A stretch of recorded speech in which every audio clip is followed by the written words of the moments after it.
Several of us Epstein survivors have been discussing creating our own list of names.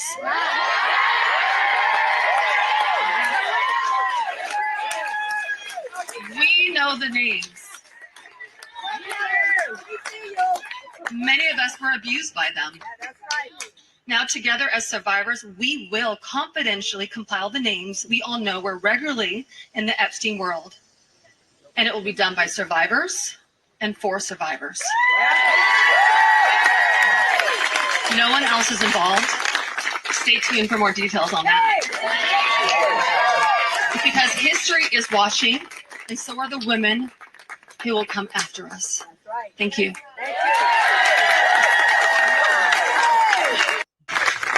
Now, this press conference was highly viewed. A lot of people in the United States, in the government, civilians, regular Americans like you and me watched this press conference.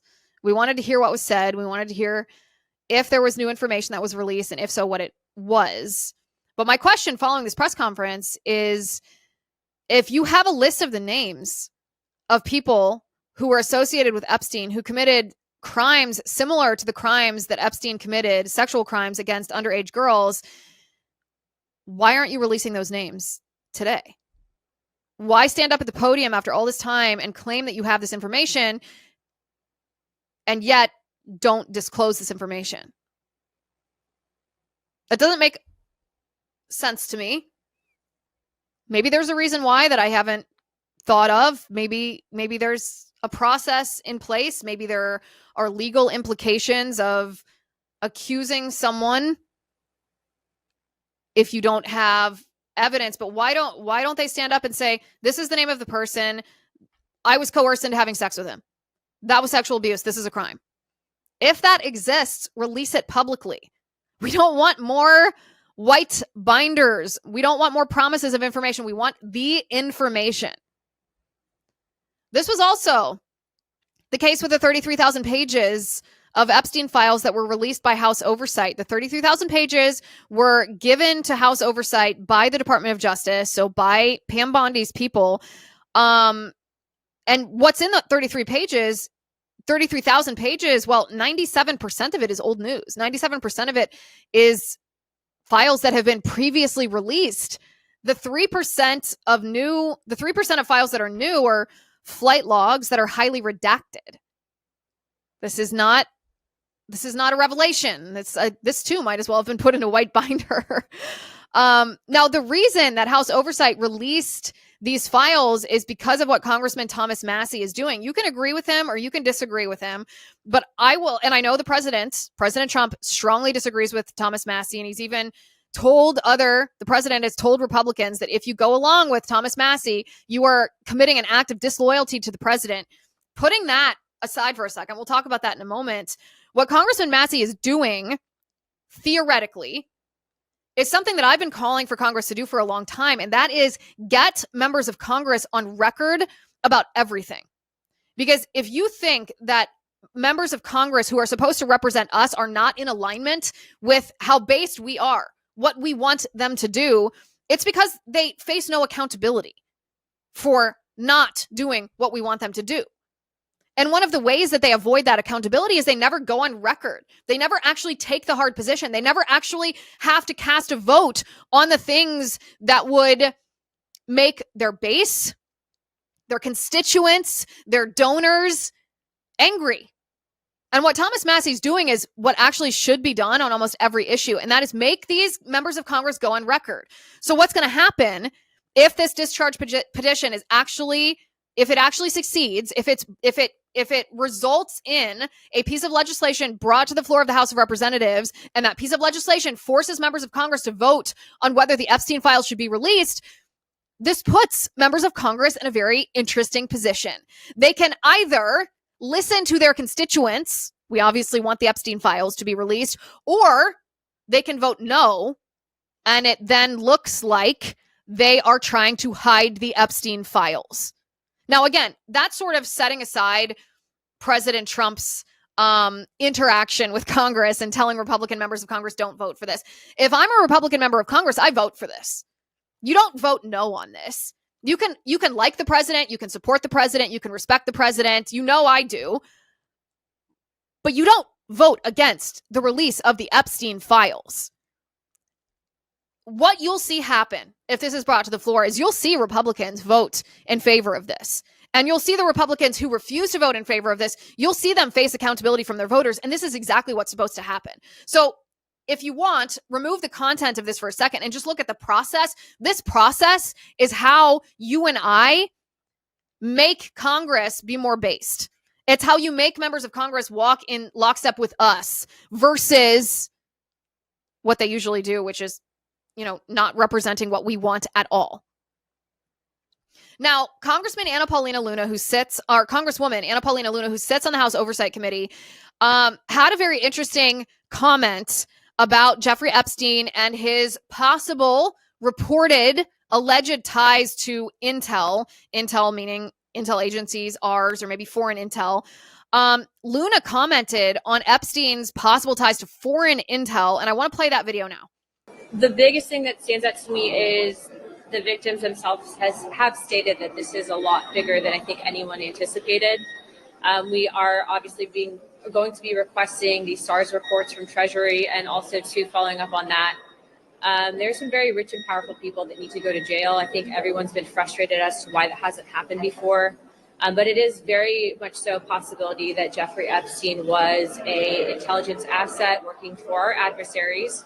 But also, I think the questions that we have is how much did our own government know about it? And so there's more to follow, and I'm sure you'll be hearing from the chairman momentarily. But I do applaud the victims from coming forward, because we heard from a woman who was as young as 14 years old when she was victimized multiple times by Jeffrey Epstein. So that's hard to hear. Did you sign the discharge petition, the massive discharge petition? I think that the files will probably be released prior. I don't know why Comer hasn't. I think that he should do it, so it wouldn't even have to come to a vote. But I mean, obviously, I've been a huge advocate, even when I was the only one in Congress calling for the release of this file. So I think I'd be happy to, yes.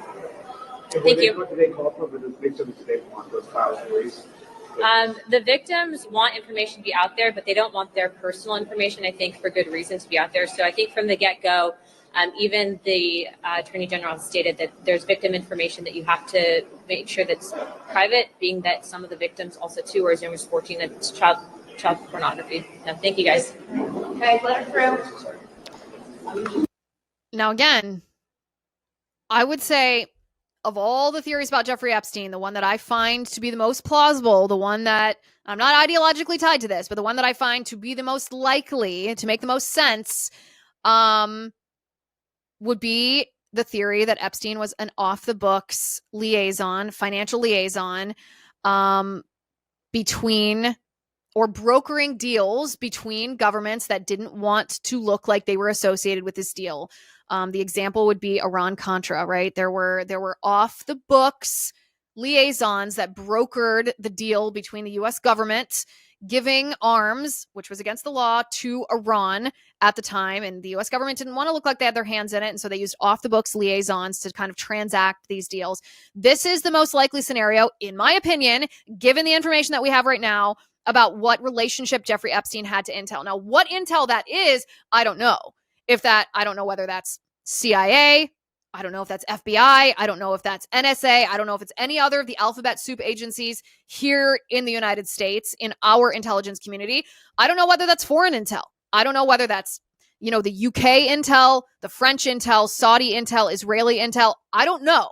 I think it's plausible. That's the most likely scenario. And what's interesting is that there might have been a sort of Streisand effect that happened with the Jeffrey Epstein story. And what I mean by that is Jeffrey Epstein committed hideous, heinous crimes against children. And this is actually why we care about the Jeffrey Epstein story. We care about it because our visceral gut reaction is we're sickened by this. We don't want to live in a nation where men who commit these grisly crimes against children are let off the hook. And yet Jeffrey Epstein was let off the hook. And so our exploration of this has always been why. Why was Jeffrey Epstein let off the hook? Because he should be rotting in prison. And the answers that we've gotten have been, well, Alex Acosta said he was tied to Intel. That was one theory. There's of course another very prevalent theory that Epstein was running honeypot operations on behalf of foreign intel agencies. And I think there was a time that you could have even called that theory about the honeypot operations the prevalent theory about Jeffrey Epstein. I no longer think that's the prevalent theory. I think the prevalent theory, the most likely plausible theory, is that Epstein worked off the books for Intel, brokering deals. I mean, we know for a fact that Epstein was introduced to the Intel world by Bill Barr's father, Donald Barr. Yes, former Attorney General Bill Barr's father, Donald Barr, who was not only a lifer at the CIA, he worked in the CIA before the CIA was the CIA. He worked in the OSS. Donald Barr hired Jeffrey Epstein as a math teacher before Epstein seemingly had any money. He just worked as a teacher. Teachers aren't paid enough to explain Jeffrey Epstein's enormous wealth just decades later. Donald Barr reportedly introduced Epstein to a lot of Intel, the Intel network that he was steeped in. And suddenly Epstein gets a lot of money. Where did he get that money? I don't know. That's one of the biggest outstanding questions that may or may not be explained by Epstein working off the books for Intel. But the fundamental question is, why was Epstein let off the hook for these crimes? And the explanation that seems most likely is not that Epstein was running honeypot operations. Yeah, there were a lot of high-profile famous people that Epstein had photos with. He was obviously buddy with the richest and the most famous, not just in our country, but all around the world. From Bill Clinton here in the United States to Prince Andrew to Hollywood celebrities. He was very well connected and he wanted everyone to know about this. And so there's these allegations that he was running a blackmail operation, that he'd get these rich and powerful people onto his island. They'd commit crimes against children. Jeffrey Epstein would have photos and videos of these crimes, and he would hold it over the head of these whether it was government officials, whether it was rich and powerful celebrities, and that's why he was let off the hook. Now, I don't know if that's true or not.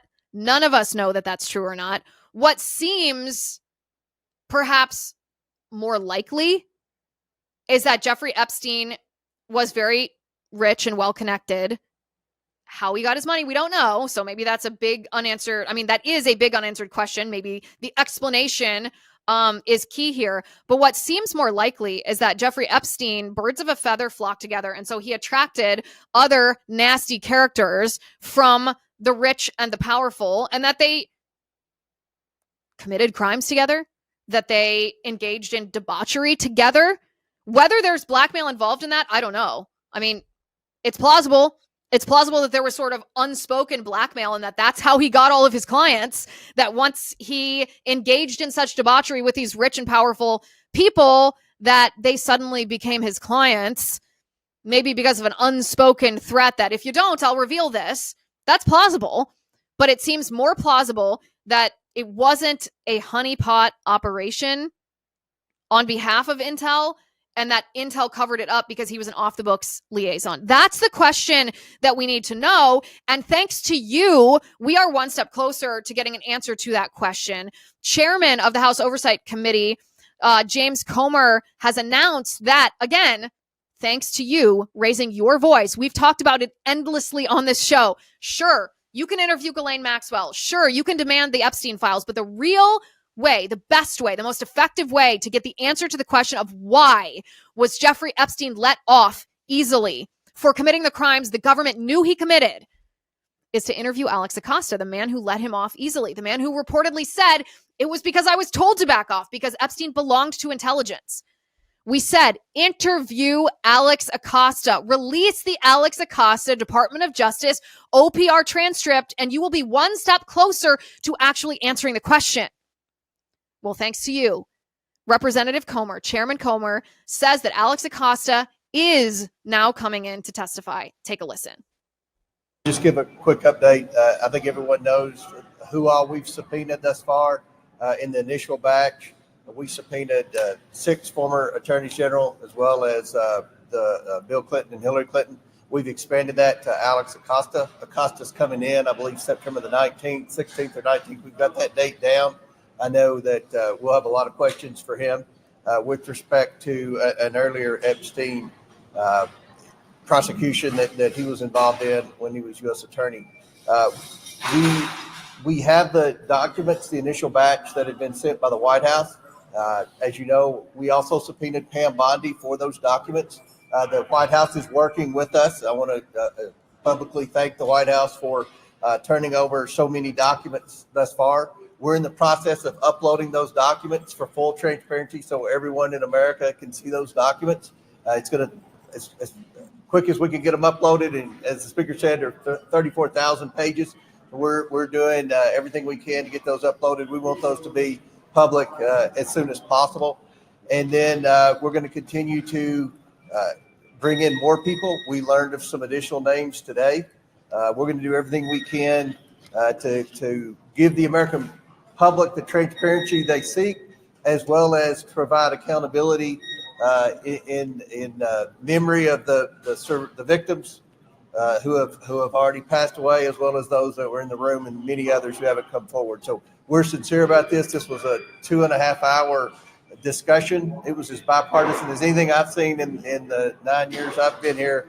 Appreciate the speaker for giving us the authority to seek out everything that I think you all want and the people that I talk to as I travel America want. We're going to do everything we can to get the answers and to do it as soon as possible. That's thanks to you. You did that. That is because you said, interview Alex Acosta. Where is Alex Acosta? We need Alex Acosta to testify. You said that. You called for the transcript to be released. You called for Alex Acosta to be dragged in front of Congress and answer your questions. The biggest takeaway from all of this, from the documents that the House Oversight Committee, the Epstein documents that were uploaded and made public, the biggest takeaway from the press conference of Epstein victims, the biggest takeaway is that your voice makes a difference. It makes a difference when you speak up. It makes a difference when you repost. It makes a difference when you share. It makes a difference when you politely and firmly demand justice. We are one step closer to answering that question. Why was Jeffrey Epstein let off easily for the gruesome crimes he committed against underage girls? Was it because the government allowed him to be let off easy, held him to a lower standard of justice than you would be held to? Because he had done work for them off the books, for our intelligence communities or for foreign intelligence communities. We are one step closer to getting the answer to that question thanks to you. You should be incredibly proud of yourselves. I am incredibly grateful for the work that we do together, making these things happen.